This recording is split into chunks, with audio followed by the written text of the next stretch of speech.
दादा हम काहे दिल गई भगवान जी। तो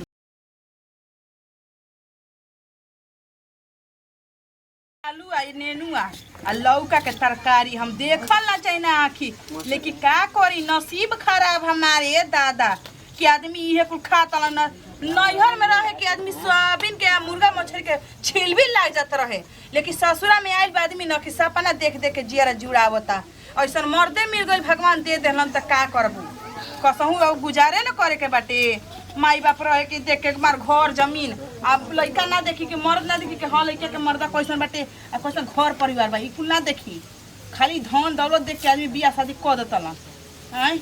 खाए के पिए के दादा पहने के ओढ़े के मौची के दुख बाटे आदमी के जिंदगी में। देखा था कुल्हिन के मरद तहिया तहिया के रुपया भेज देता सन, का बढ़िया से पहनत सन ओढ़त सन बढ़िया से रहत सन। एगो आदमी के जियरा तरस के रह जाता है, भगवान जियरा तरस के रह जाता। हेलो तनी बढ़िया से खइती है ठीक बात तन की लाइन पर हम तो ए भौजी तार मारने के देखो नहीं हनु तो जाके लोटा तवन पी पी के कहां हो कहां बा गली में आज तक तू ड्रामा ना जानलू ह। आई हो नती के बेटा घर में तो घर में बहरियो लीला मचा देहला। पहिले रख ले लइकिया के चक्कर में पी पी के ड्रामा बनावत लने फिर में मत रह। आई हे नती के बेटा हम कहत नहीं काहे खेला मेला पर बढ़िया जिंदगी ता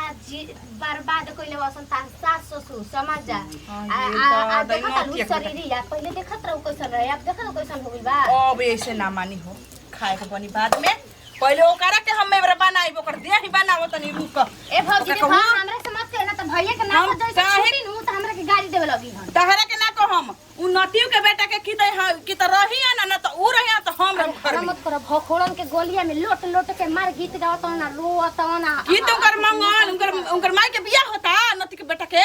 गीत गावत उनकर बहनिया के बारात आवता आवता नी नती के बेटा रुक एक हम एगो से ना मानी एक दूधू के ले जाके मारब ऐसन मारब कपारे पर ना कपार फाड़ के रंगा जी भले का घर के शिकायत करी। तू जा बुझे अपना करे जा ना ओकर पिया का मारब ना सकत नती के बेटा के मार के छेद कपारे में हाथा ना घुस जाई के एबरे बीमारी पर के कोई हॉस्पिटल भर्ती रही। हां नटंकी लगैले बनन रुक नती के बेटा आवतनी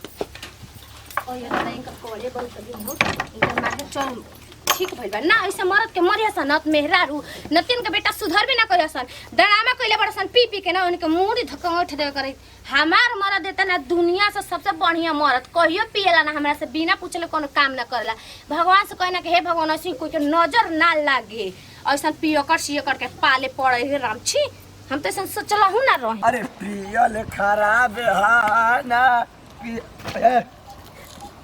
दारू बड़ा तो तारा ऐश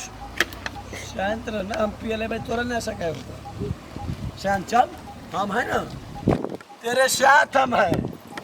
अभी हम आप तेरे साथ हैं तू साथ है तू बता रहे कैसे साथ रहा जाता है।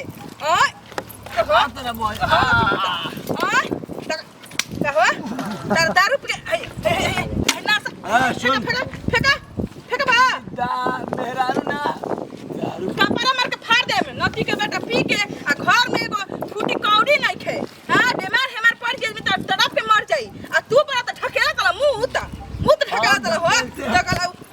इन होने मार छलका त करला त भाई ए ढकेला भाई छलका सुन हम हाय ढकेले तो तू बेला ढकेले हर मुंह में मुंह में हुरिए दे तोहर जब ना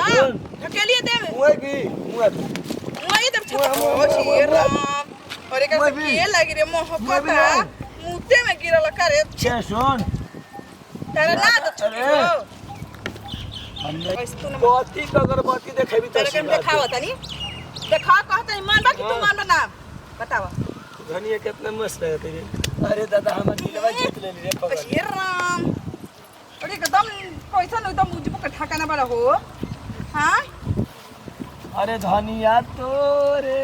कारा गांव भर भोसा तो तारा नहीं खेला लागत होता का लगता रे कोनो चोरी करे बे रे आ लड़का कपड़ा फटल में बा हो स्कूल ड्रेस फटल ओकर 4 दिन ले आ पैसा के गुने हम कीन नहीं पावत। हां लड़का हमर छछना पैसा नहीं खे हम लगा पैसे बा होते चला रुपया कमा के 1 महीने के पगार देरी का कहली अपने आई पीएस तलाश देला बड़ा एकदम हमारे के एकदम ना रोले बनता ना हौसले बनता तारा घर में रह के मन करत ए छिगी रुक छिगी कट लेबी ओहे माई एकरा के कैसे सुधार उठा त घर चल उठा उठा त पिठिया मर का तोड़ दे तोड़िए दे चलो तुम्हार बेबी से मांगो मर चलो घर चल बा घरे चल नाती के बेटा आय ये आदमी के तन की जरूरत नहीं के तन की नीक नहर खा सकी बना के आय घर में जाना तो जन खाए के ना खाना आदमी वो तो भिखरवा घरवा ना खाती है सन भाई 9 लाख के केवना के नाम पे पहले भाई यार के भातारे के नाम से पहन ले भाई देखा कहता नहीं जबान में लगाम देखे बतिया चल ओही में इतना बड़ा तन की शांत जी बुटी जल्दी अब घरे चल दादा हम काहे दिल भाई भगवान जी तोरे मोर दैला लाख भइल बा चलो हो उठा हो आयो चपला सुखा दी मोय भी अपन माई के मुआवा न जाके मुंह से एकदम कुछ और बार निकलवावा तला डिस्ट्रिक्ट के माई के नाम लेबी अब बूढ़ा बाबू के मुआवा न करके रख ले बा हैं वो पी के ढंगला त तू एने पोडला तला बड़ा कमालम ना कि पूरा ढंगला जी ठीक आ जाला माई बाबू के खूब चिन्हत रहा मेहरा कोई के चिन्ह के नहीं खे कि हां मेहरारू हिया के कैसे बोले के चाही अरे पगली सुन महतारी जन्म दिए तो महतारी को मान रहा है ना तू तो हमारी प्रमनारी है मेरी औरत है ना जी तू सुधर बनाना हो नसुन हां घर चल बा कि ना घर ना चलवा मन करता मार दी कपार पर रंगा जाइयो एकदम तू मेरी दिलदार अरे मारा बोलो ना जल्दी आवा घरे चलो ये वैसे ना मारे को चल मारे को चल